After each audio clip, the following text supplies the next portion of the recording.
When we hear the name Snow White, we all expect the sweet girl with fair skin and romantic dreams, but if you watch Disney's new live action with that expectation, you were probably disappointed. But let's put everything aside for a moment and try to see this new version without comparing it to the classic one. The biggest difference from the classic Snow White is that there's no cleaning or waiting for a prince. This Snow White was told by her father as a child that she was meant to be a leader, not someone who just cleans the house. Naturally, a girl raised with the dream of leadership wouldn't be interested in a traditional servant.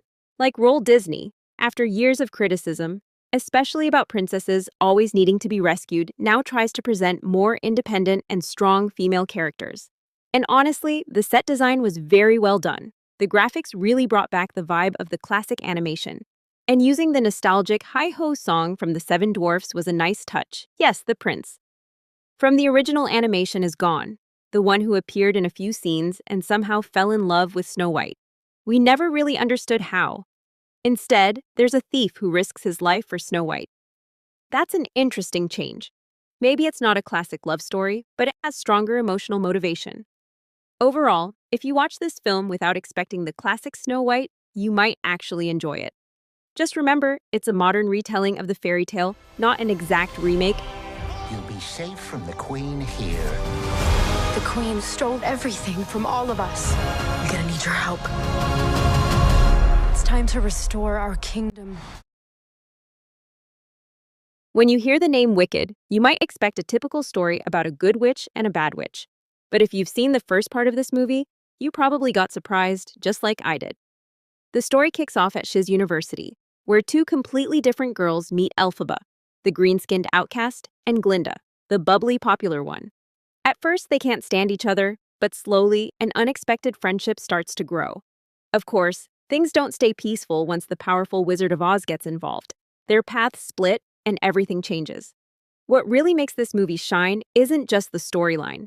Ariana Grande as Glinda brings that cute, clueless energy perfectly, while Cynthia Erivo as Elphaba is honestly amazing.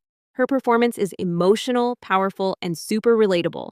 And the music, so good. With songs like Defying Gravity, you can tell from the start it's a solid musical. The visuals are also stunning, colorful, dreamy, and full of Oz magic. Overall, if you're looking for a musical with a unique vibe, strong performances, and a twist on a classic tale, Wicked is worth checking out. Just keep in mind it's only part one, so it ends without wrapping everything up. But to be honest, we were kinda expecting a stronger film overall. It had all the right ingredients, but something felt a little underwhelming. Still, there's hope the second part will bring the real magic. Glinda? Ew! I know. It's my granny's. I'd give it away, but I don't hate anyone that much. Hey! To be honest, when I started watching Anora, I didn't expect much. It seemed like a simple love story. A regular girl and a rich guy. But as the movie went on, I realized this wasn't just another shallow romance. Anora is this girl working in Brooklyn, and her character is done so well. Not over the top, not fake. It just feels real, like someone you might actually know.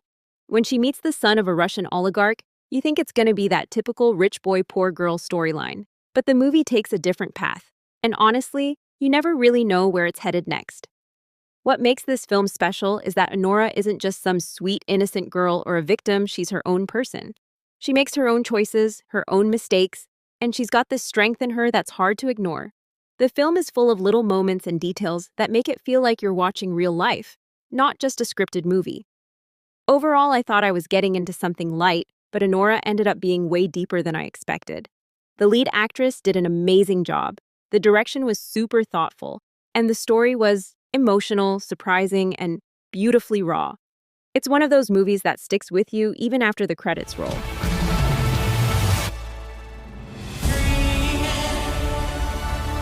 Like Cinderella. Yes, Cinderella. We are married. They're gonna have to accept that. Doesn't matter about anything, okay?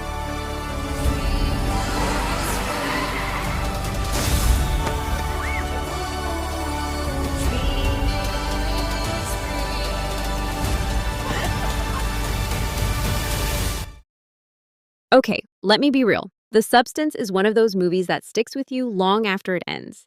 If you're expecting a typical horror flick, nope, this one hits different. It's not about jump scares. It's the kind of horror that messes with your mind. It's about a middle-aged woman who discovers this weird substance, a liquid that, when used, creates a younger, prettier, more perfect version of herself. But like anything too good to be true, there's a price.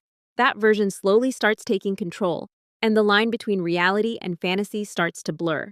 It's more than just horror. It's a sharp take on society's obsession with youth, beauty, and the female body. Honestly, it gave me Black Swan or Possession vibes. Dark, intense, and super psychological. Some scenes are really intense and even disturbing, but not in a random way. It's all intentional, the kind of discomfort that makes you think about yourself, your body, and who you really are. If you're not in the mood for something light and want a weird, dark, and different experience, The Substance is totally worth checking out. Sue.